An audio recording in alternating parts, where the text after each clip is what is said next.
खुद मोर बाबूजी को बना के खिलाऊं।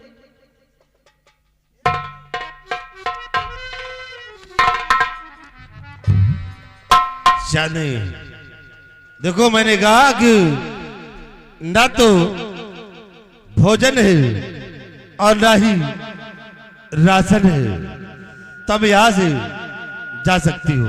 नहीं भैया, आप भगवान के लिए ऐसा मत बोलिए।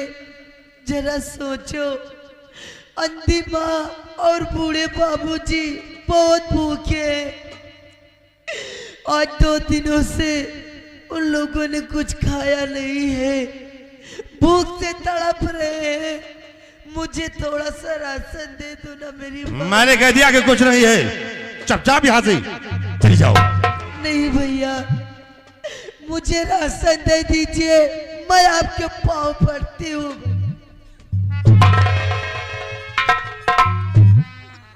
जब तेरे भैया बता रहे खाना नहीं बना तो कहां से लाके दे दी रे? हराम जादी चुड़ैल करके निकल गया।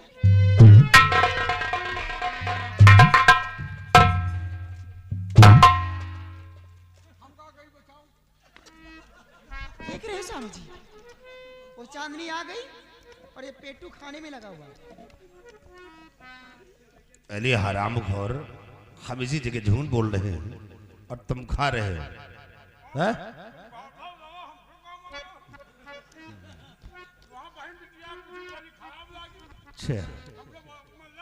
तेली को तेल को महादेव के टीना को साले हराम खोर।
स्वामी जी, रोटी की थाली कहाँ गायब हो गई?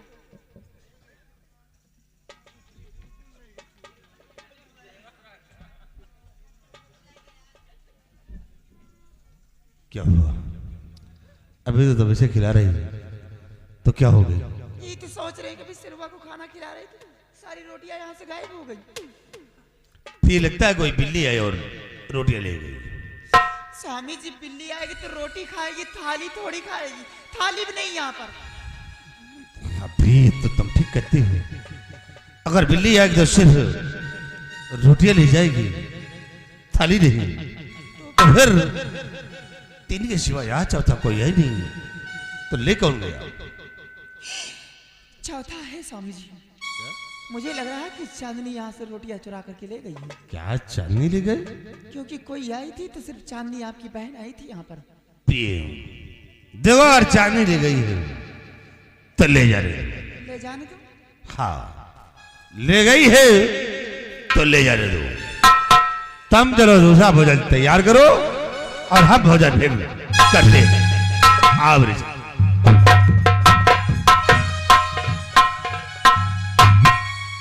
बहुत बड़ी हमदर्दी है भाई बहन के बीच में।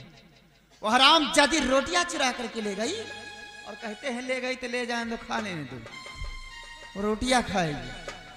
क्या आ गया कार्टून हराम को।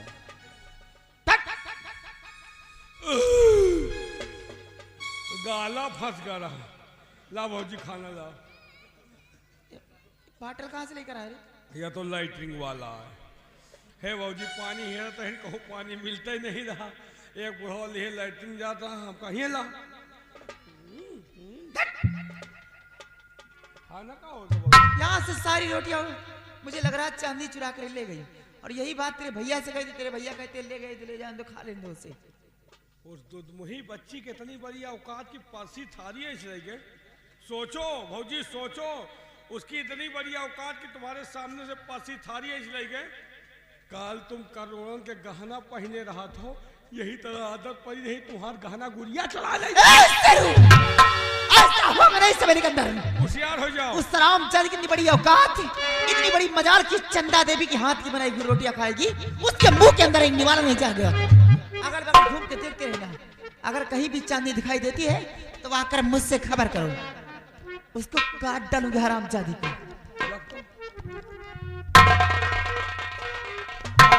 खोर छुबुल की एक तो इतने दिन के बाद खाना मिला वो उठा ले गए, आवत है हमार भौजी तोहरे धरा धन नरनी पल्ला।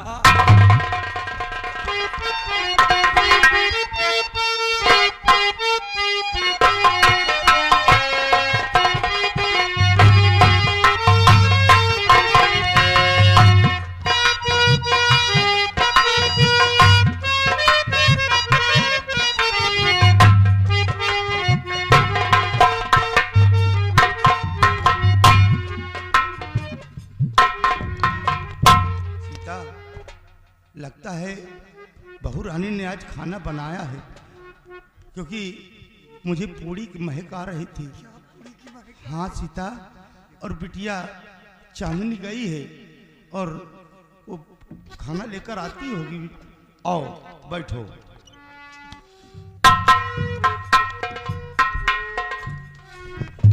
बाबूजी देखिए मैं भोजन लेके आ गई हूँ। क्या? हाँ बाबूजी। सीता देखा, मैंने कहा था कि बहू रानी ने खाना बनाया है और जरूर ये बेटा समर ने भेजा है। हाँ बाबूजी, बड़े भैया ने ही दिया है। सुना सीता, मैं यही सोच रहा था कि मेरा बेटा जरूर किसी के बहकावे में आकर ऐसी बातें कर रहा है, और मेरा बेटा मेरी बातों को समझ गया था, इसीलिए खाना बनाकर देखो मेरा बेटा समर ने भेजा है। बेटी ये बता कि तूने कुछ खाया है? हाँ बाबूजी, मैंने खा लिया। चलिए आप लोग बहुत भूखे हैं, आप लोग पहले भोजन कर लीजिए। लेकिन बेटी चांदनी, तू रो क्यों रही है? नहीं बाबूजी, ऐसी कोई बात नहीं है। अच्छा चल, माँ को ले चल, इसे बैठा के खाना खिला दे। आइए बाबूजी। हाँ ले चल, माँ को बिठा और खाना खिला माँ को।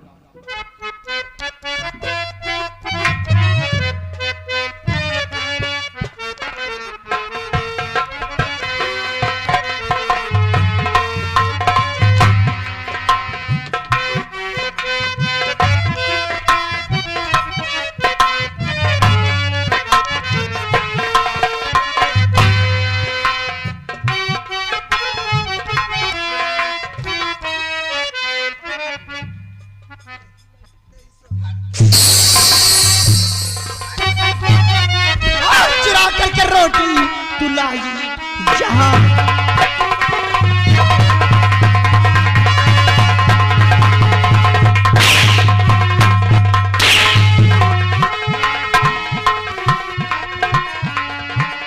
चुरा करके रोटी तू लाई यहाँ।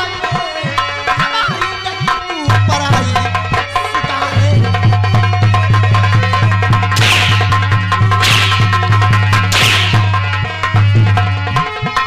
जी चाहता तेरे खून से मैं नहा लूं।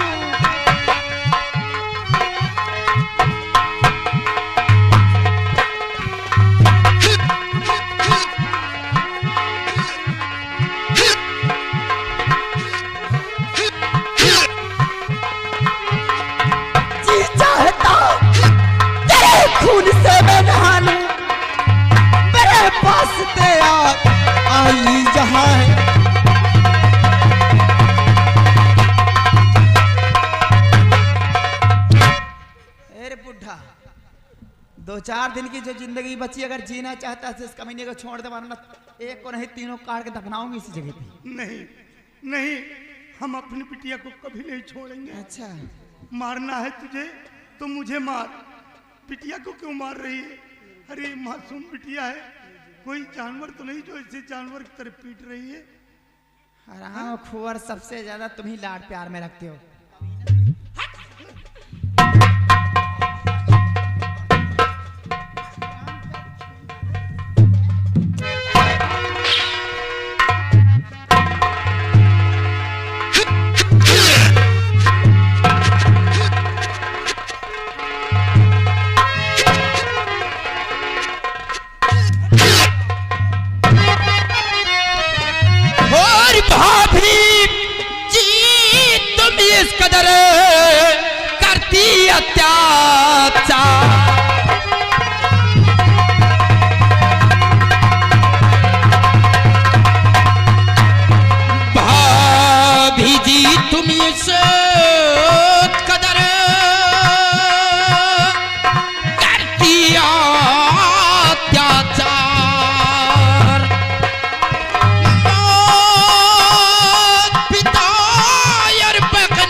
जो कि इतना बेदर्दी के साथ इन लोगों को मार रही हो?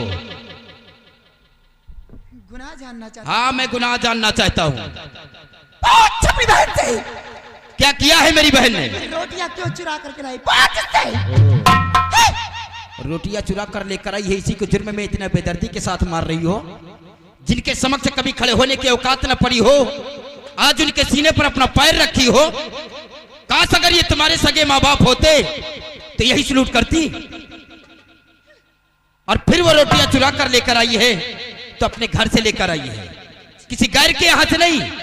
रोटी चुराने के जुर्म में इतना बेदर्दी के साथ मार रही हो। रोटियां चुरा करके लाई तो अपने घर से लेकर आई। कमाता कौन है रे? हैं? कौन कमाता है? मेरे पति कमाते तब घर के अंदर रोटियां खाने के लिए मिलती है। और सबसे पहले तो ये बोल रही मैं मार रही तो अपने ससुर जी को मार रही हूँ, मार रही तो अपने सासू जी को मार रही हूँ, तो बीच में बोलने वाला कौन होता है? कौन होता बीच में बोलने वाला? कौन सा मेरे पति का सगा भाई है? तू तो मेरे पति का चाचा का लड़का है, कोई सगा देवर मेरा नहीं है। ऐसा मनहूस औलाद है जो जन्म लेते हैं अपने माँ बाप को खा बैठा, और आज इन लोगों के बीच में हमदर्दी जताने के लिए। जन्म लेते ही नहीं, जब मैं 3 साल का था तब मेरे माता पिता इस दुनिया से गुजर गए, और कोई ये नहीं जानता है कि किसके नसीब में क्या लिखा होता है। और इनके बीच में बोलने वाली बात, जरा एक बार इनकी तरफ नजर डालकर देखो। तुम क्या देखोगे? तुम्हारे माँ बाप होते तो तुम देखती। इनकी तरफ नजर डालकर देखो कि अंधी होकर भी हमारी परवरिश किया। कभी मुझे एहसास नहीं हुआ कि इस दुनिया में हमारी माँ नहीं है। बाबूजी ने मुझे पढ़ाया लिखाया, इस नाते हमारा भी अधिकार है इनकी तरफ बोलने का। और हाँ, अगर आप खाना बना कर नहीं देना चाहती हैं तो मत दीजिए, लेकिन जो हवेली देख रही हो ना, देख रही हो, ये जो हवेली देख रही हो, इस हवेली के अंदर मैं आधे का हकदार हूं। और जो 200 बीघे जमीन है, 100 बीघे जमीन दादाजी की है और 100 बीघे जमीन हमारी है। अगर आप खाना बनाकर नहीं देना चाहती हैं तो मत दीजिए, मैं अपने हाथों से इन लोगों को कमाकर और बनाकर खिलाऊंगा।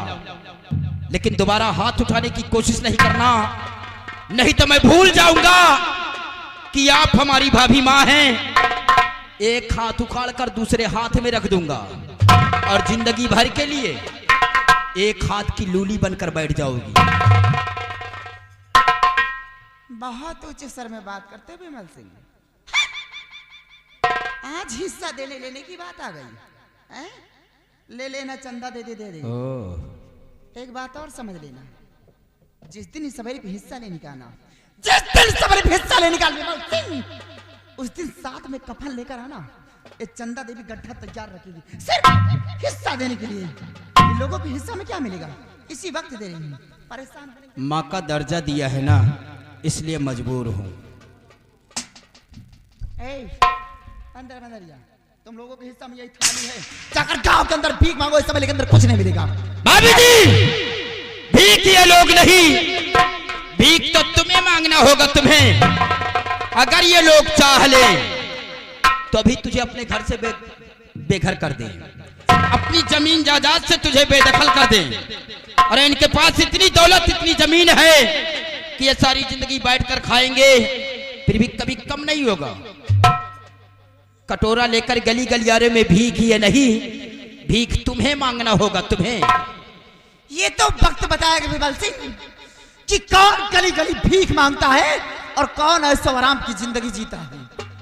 तूने मेरे गाल पे तमाचा मारा है ना, प्यार से महालक्ष्मी मेरे पति कहते मुझे। अच्छा, तूने चंदा देवी के गाल पे तमाचा मारा है, तमाचा नहीं विमल सिंह, तूने अपनी मौत का दावा दिया। चली जाओ भाभी जी। आने तेरे भैया को तड़पा तड़पा के मरवाऊंगी, अगर खून की आंसू न लाई, गली गली के टुकड़े ना बनवाई, तो मेरा भी नाम अरे